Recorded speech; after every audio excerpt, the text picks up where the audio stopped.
বন্ধুরা আজকে তোমাদের সাথে আমি শেয়ার করব হচ্ছে মানকচু বাটা।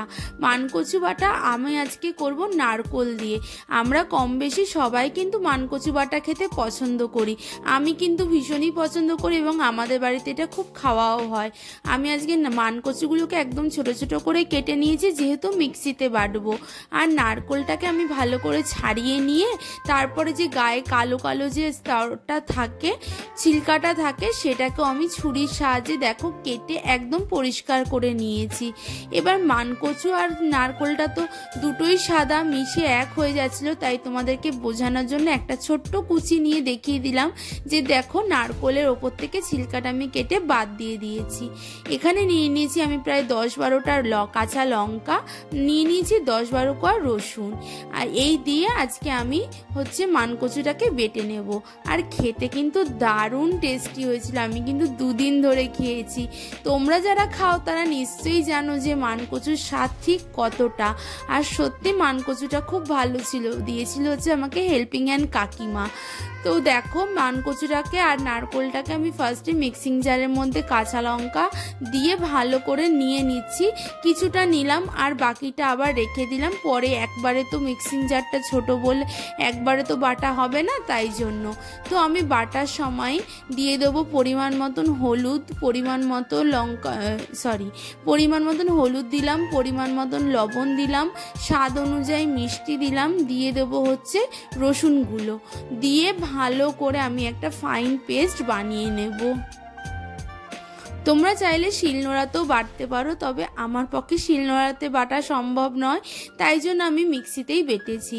আর কারা কারা খাও এরকম মানকচু বাটা তারা কিন্তু অবশ্যই কমেন্টস করো, আমার কিন্তু ভীষণ ভালো লাগে। আর বাঙালিদের তো একটা বিশেষ খাবারই বলা যায়। আমি সব কচু খাই না, তবে মানকচু, কচুর লতি, ওই যে কি যেন কচুর শাক, এগুলো খুব ভালো খাই। দেখো আমার কচুটা কিন্তু মানকচুটা খুব ভালো করে বাটা হয়ে গেছে। এবার আমি কড়াই বসিয়ে দেবো। কড়াইয়ে দিয়ে দিলাম হচ্ছে সর্ষের তেল। সর্ষের তেলটা গরম হলে খুন্তি দিয়ে একটু নেড়ে কড়াইয়ের গায়ে ছড়িয়ে দেবো। আর ফোড়নে দিয়ে দেবো হচ্ছে আমি কালো জিরে। কালো জিরের ফ্লেভারটাও কিন্তু এই মানকচুটাকে আরও এনহ্যান্স করবে, খেতে ভালো লাগবে, গন্ধটাও স্মেলটা দারুণ ছাড়বে। তো এখানে কালো জিরেটা ভালো করে নাড়াচাড়া করে ভাজা ভাজা করে নিয়ে আমি বেটে রাখা আগে থেকে মানকচু, নারকোল, কাঁচা লঙ্কা আর হচ্ছে গিয়ে রসুন, তার মধ্যে লবণ, মিষ্টি, হলুদ গুঁড়ো দিয়ে যে পেস্টটা বানিয়ে রেখেছিলাম সেটা দিয়ে দিলাম আমি তেলের মধ্যে।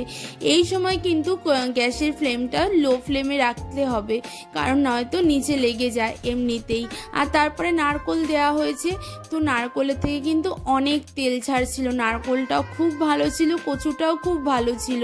তো দুটো মিশে গিয়ে একদম জাস্ট ওয়াও খেতে হয়েছিল। তো ভালো লাগলে রেসিপিটা অবশ্যই লাইক কমেন্ট করে দিও।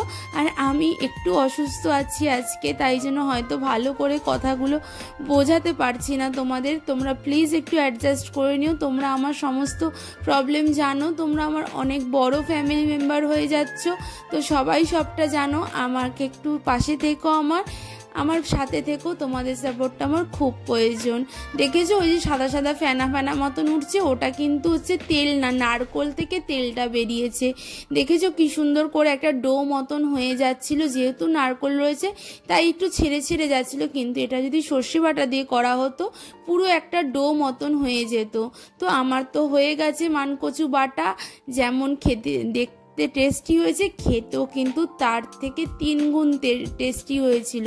তো কেমন লাগলো ভিডিওটা অবশ্যই লাইক কমেন্ট করে জানিও। চ্যানেলের নতুন বন্ধু হলে চ্যানেলটাকে সাবস্ক্রাইব করে পাশে থাকা নোটিফিকেশন আইকনটাকে টং করে বাজিয়ে দিও, যাতে আমি যাই ভিডিও পোস্ট করি না কেন সবার আগে তোমাদের কাছে পৌঁছে যায়। আর ভিডিওগুলো কেমন লাগছে অবশ্যই কমেন্টসে জানিও। চলো টাটা বাই বাই, দেখা হবে নতুন কোনো দিনে নতুন কোনো ভিডিওর সাথে। ততক্ষণ সবাই সুস্থ থেকো, ভালো থেকো আর আমার সাথে থেকো। তোমাদেরকে সব ভিডিওতে বলি আমার কমেন্টের প্রবলেম, তোমরা আমাকে বিশ্বাস করতে পারো, আমি তোমাদের পাশে সবসময় ছিলাম, আছি আর থাকবো।